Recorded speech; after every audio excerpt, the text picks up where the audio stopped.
Hey, what's up guys? Wood here of Woods Motors, where we share with you our passion for all things engine and motor related.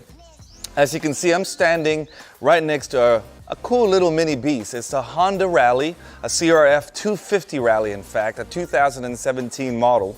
And I want to take you through a quick review, just a personal guide to you as to why I think this could potentially be all that you need for off-road rallying and adventure riding.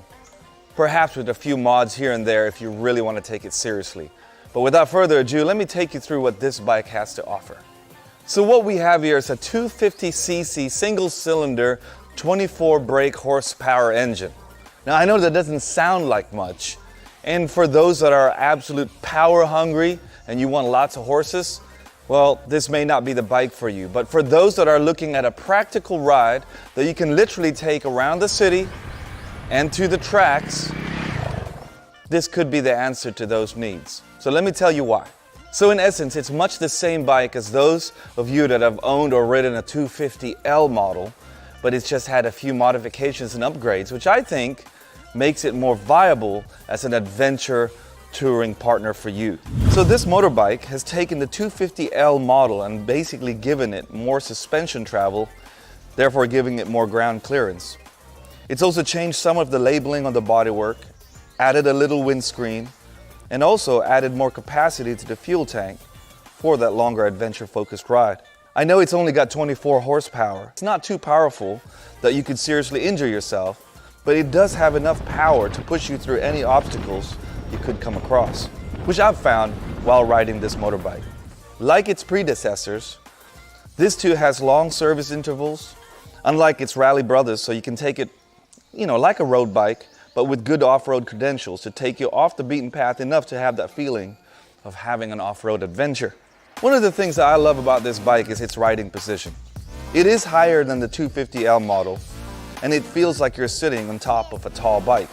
But being a tall guy, this is a good deal. But for those of you that maybe are not quite as tall, don't fear. Because actually when you sit in the bike, you can get your feet down. And you can also adjust the suspension and the forks to fit you better. It's not unlike the Africa Twin actually. The beast papa of this is obviously that Africa Twin. However, it is a nice comfortable riding position. With those wide handlebars, it makes it very easy to ride. I've got to say that the seat is a little hard, so if you're going to ride around the world, then maybe invest in a little sheepskin to give you that extra softness, or replace the seat altogether with something that's set to give you a little bit of comfort on those long multiple-hour journeys. The engine has nice power, and it even has a little rumble to its sound, but not too much that the neighbors would get mad at you. What I want to get to is the handling of this motorbike. This is what really amazed me.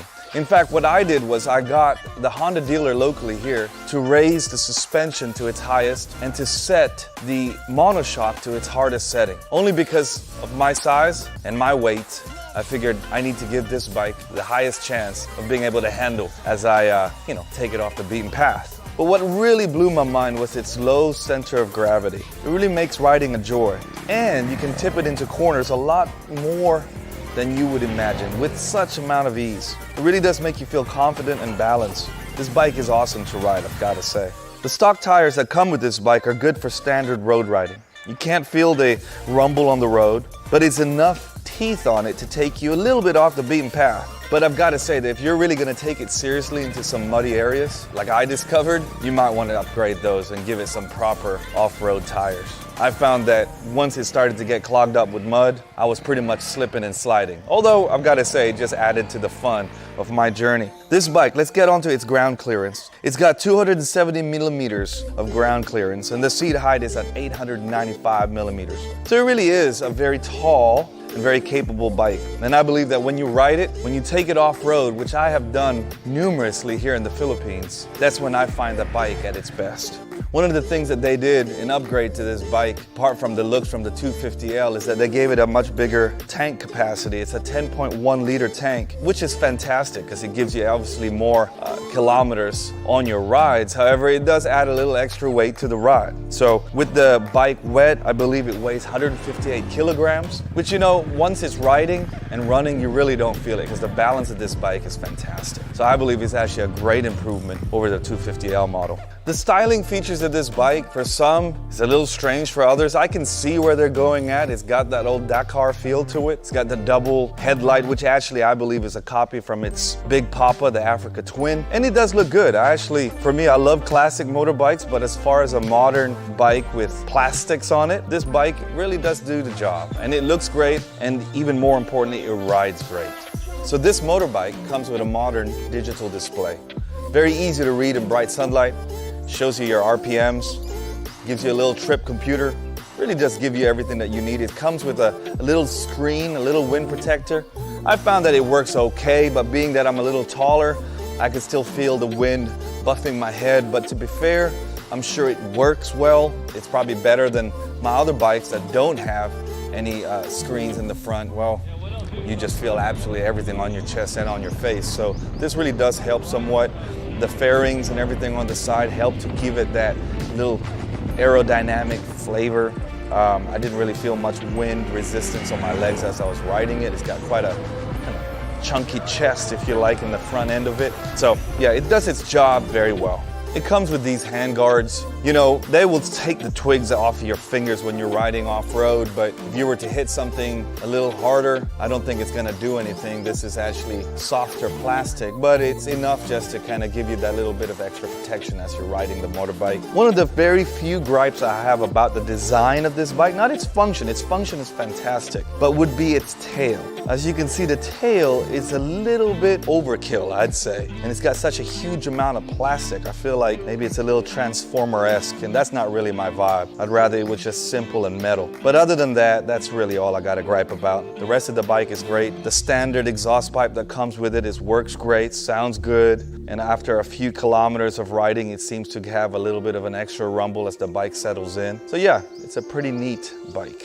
A little useful feature we have is the rear luggage rack that sits in the very back, and I found that useful for travel, tying things down. Just having it there just gives you that little adventurous opportunity and vibe, and I think it kind of makes the bike look tougher too, just having that rack. I've got to say, I really love the inverted monoshock that comes with these bikes. It just feels great going over bumps. Feels like you can go over anything that you desire. And since I had it raised up to its highest setting, it's just perfect for my arm position. My arms never felt tired. I just sit in that nice upright, comfortable rolling position. I'm not like a cafe racer style of rider. I don't really want to be bending my back and cupping my head in from the wind. I want to be able to see what I'm riding to, what I'm looking at, and just enjoy the nature as I'm riding our motorbike. So yeah, but this front fork setup, this inverted fork, is a dream. Really is a nice setup. To think it just comes standard with this bike is pretty awesome. You know, the side view mirrors of this bike is not going to win any awards for design and looks, but actually in terms of functionality, because they are wide and they sit up a little taller, you're not just looking at kind of like your elbow or your shoulder, you can actually see well behind you, which I find good. And the vibration levels on this bike while you're riding are really very minimal considering what it is. The mirrors are nice and stable when you're riding. It just functions as it should be.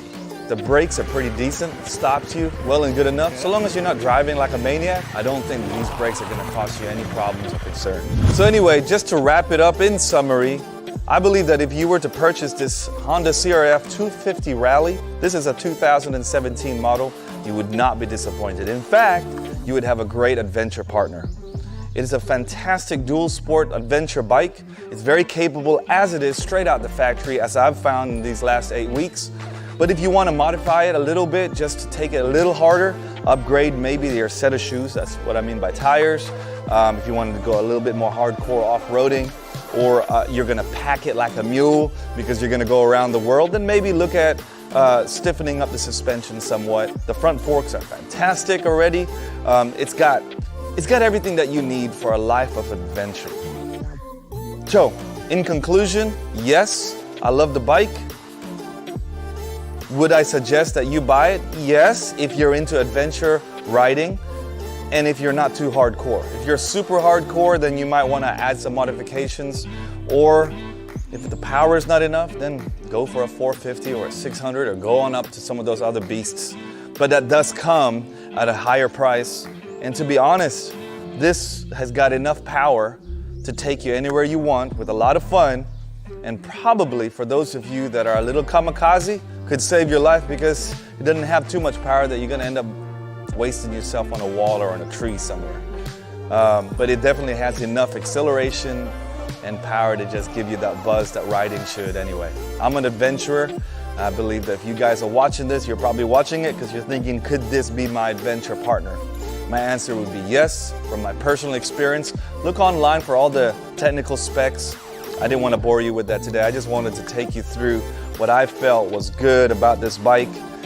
If you are shorter, I know some of you are worried. I'm 6'4". It is a little tall. It does sit tall, but you can do some modifications with the linkages, etc., and shorten it to fit you. So there are ways around it if you want to have this bike. Anyway, I hope you enjoyed this little mini review. And until next time, have fun, ride safe, share your adventures with your friends and your family. I'm Wood, and I'll see you in the next episode.